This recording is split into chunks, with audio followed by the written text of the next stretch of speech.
Welcome to the Royal Danish Defence College. Today we are joined by Mr. Robert David Steele, who is CEO of Earth Intelligence Network. But Mr. Robert Steele, you're also a former American spy, but you believe that open source intelligence is done wrong. How?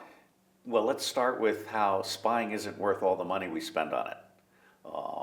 I was a spy, and I'm very familiar with the $75 billion a year budget that we spend on secrets and mostly technical collection. When I created the Marine Corps Intelligence Command, we found that the spying database was empty with respect to illegal immigrants, poverty, terrorism, all of the little things. The spying world was focused only on the Soviet Union and China and North Korea. So open source intelligence was devised by myself as a solution, which is to say, make the most of all of the information. General Tony Zinni, when he was Commander-in-Chief of the Central Command, said that only 4% of his command knowledge came from spies. And he didn't have anyone to talk to about the other 96%. So we've tried to create an open source intelligence industry. The problem is that the Americans hijacked this industry and turned it into people with clearances surfing the internet. That's not open source intelligence. Open source intelligence is, as Stefan Dediger from Lund University said in 1992, it's about knowing who knows, and it's about being able to reach any individual on any street corner in the world and ask them a question. Okay, but why has it come to this? It's come to this because in the United States, intelligence is an industry focused on spending money. It's not focused on decision support, which is what intelligence is supposed to be. I've written 10 books, 2 of them with forwards by US senators that have been chairman of the Senate Select Committee for Intelligence. So obviously they think what I'm saying is important. We have defined intelligence as expensive, secret, technical collection. And that's not what intelligence is about. Intelligence is about decision support. It's about providing decision support to strategy. It's about providing decision support to policy. It's about providing decision support to acquisition. For example, the Americans are building the M1A1 tank, which invented the concept of gallons per mile. It's only useful in 6 countries because the line of sight distance of 3,000 meters where they're optimized is in 6 countries. The rest of the world is under 900 meters.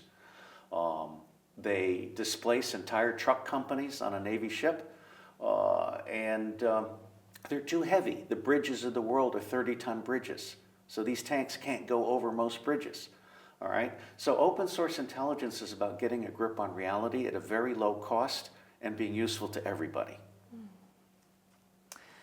So what makes it so difficult to change and develop it in this way?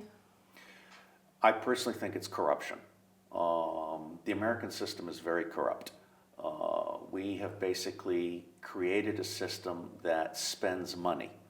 It's not a system that's held accountable. In fact, Henry Kissinger has said that intelligence is useless in the exercise of power, and that's wrong. The best exercise of power is power that has a result that is sustainable.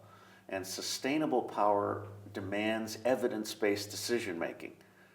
We don't do evidence-based decision-making in the United States of America. So how could another understanding of open source intelligence improve the results? Well, let's take the Nordic region, for example. I mean, I'm a huge believer in creating a smart nation. And for me, I wrote the original article in 1996. For me, a smart nation is one in which you're looking at all 10 threats at the same time.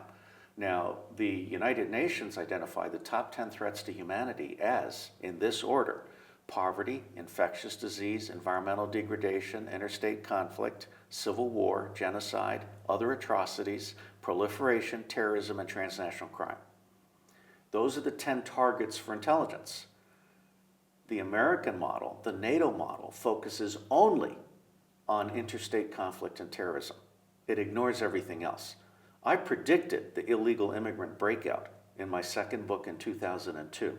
You have 2 million illegal refugees today because we have created a swath of destruction from Afghanistan through Iraq and Libya to Syria to Yemen, Somalia, Niger, and Azerbaijan are next, okay? Allowing unilateral militarism by others is the best way to assure that in 10 years you'll have 20 million illegal immigrants. So the time has come to use open source intelligence to have a national conversation about what kind of world do we want to create. How do we do what I wrote for General Al Gray in 1989? How do we do intelligence to justify peaceful preventive measures? The best warrior is the one who makes peace happen without a war. Yeah, I know you suggested the Nordic cooperation before, but what do you think would come of that? Well, the Nordics have an extremely good reputation. Man, I just learned the difference between Nordic and Scandinavian the other day. The Nordics have a good reputation for having achieved economic justice, for having a good society, for being thinking, caring people. That's a very good thing. But I have to tell you very candidly, I think the Nordics have been too complacent.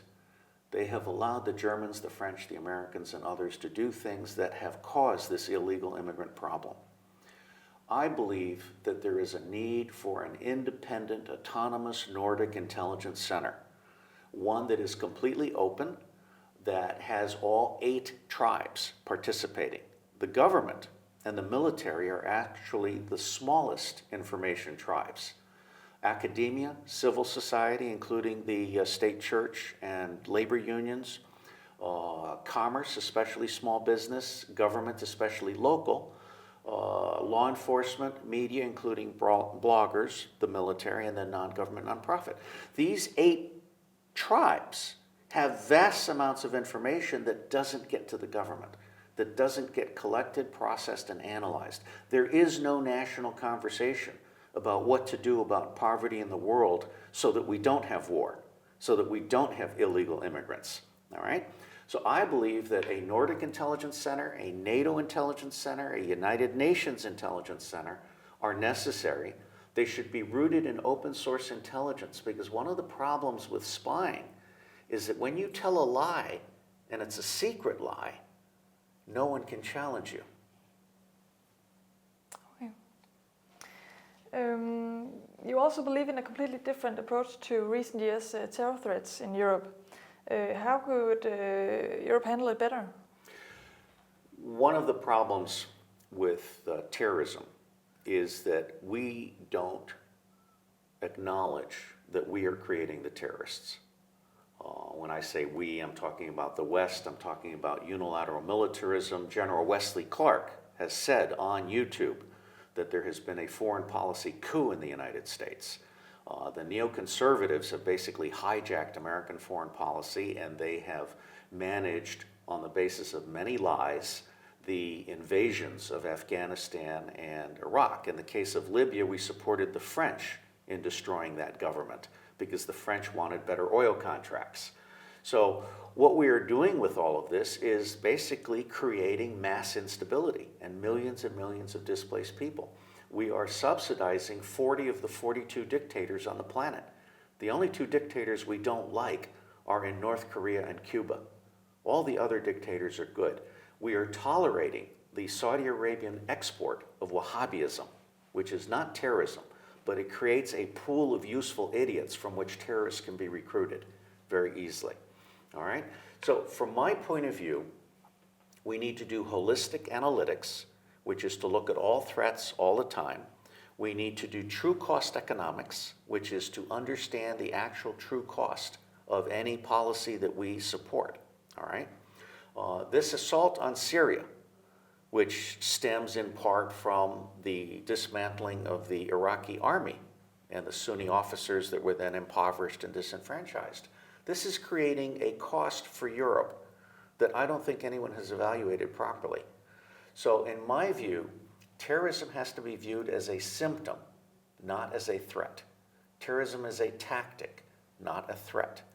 The threat is what we're doing to destabilize the world, which is then coming up to us. Now let me swivel and say that water and scarcity of water is a much greater threat to Europe and to the Nordics than terrorism. Terrorism is a traffic accident. Illegal immigrants are not terrorism. Illegal immigrants are what you get when you destroy countries, all right? So water, health, one of the problems we're seeing now, this whole Zika virus, I think that's pesticides. The mosquitoes are not the threat. It's pesticides coming into the food. So for me, terrorism in Europe is what's called blowback. It's punishment for making mistakes in how we've dealt with the rest of the world. And I absolutely guarantee you that you will see in the Nordic countries the problems that Germany is having today within 5 to 7 years. But why are you concerned with an ethical approach to these problems? Isn't it ethical attempts that are paralyzing Europe today? I don't see anything ethical in the destruction of other countries. I don't see anything ethical in allowing illegal immigrants to disrespect the law and have no-go neighborhoods and insist that the government follow the Sharia law. I don't see anything ethical in not paying attention to the world. What we have done is... But you believe that Europe is more ethical than America, and we should... I believe the Nordics are more ethical than America. I don't believe that Germany or France have any claim to great ethics. I really see I see a tendency in Germany and France to do anything at all to advance their business interests. And that includes taking down Libya. Libya was a very prosperous, well-run country. Every citizen had food, housing, health, education for free. Libya had ample gold, water, and oil. We took Libya down because Libya didn't want to give the French a deal on oil. That's not ethical. That caused the problem. Ethical for me means truth, transparency, and trust. Ethical for me means a smart nation that understands that we're all in this together. For example, in the 1920s, the extreme rich realized that they had to invent public health because the ghettos, the slums in New York City, were creating infectious diseases that would jump out and kill the rich. No amount of money can protect a rich person from an infectious disease. The illegal immigrants are an infectious disease that is coming from the slums that we have created. Okay. Thank you very much. All right. I hope I haven't ruined your day.